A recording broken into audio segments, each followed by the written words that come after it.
পৃথিবীর কোন নিকৃষ্ট কোন কাফের আল্লাহকে এত বড় কথা বলে নাই।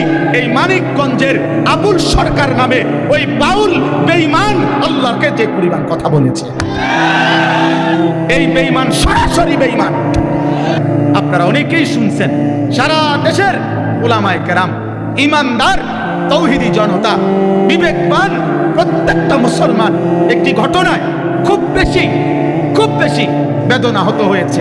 শোনেন মিয়া, এই আসমান সৃষ্টির পর থেকে পৃথিবীর প্রথম মানুষ থেকে আজকে পর্যন্ত পৃথিবীতে বহু মানুষ বহু কুফরি করছে, শিরিক করছে, আল্লাহ তাআলার হুকুমের নাফরমানি করছে।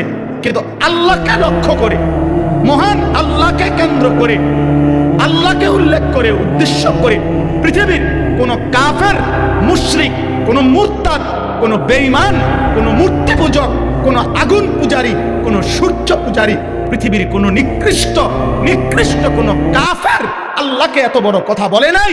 এই মানিকগঞ্জের আবুল সরকার নামে ওই বাউল বেঈমান আল্লাহকে যে পরিমাণ কথা বলেছে, এই বেঈমান সরাসরি বেঈমান, এই বেঈমান প্রকাশ্য বেঈমান।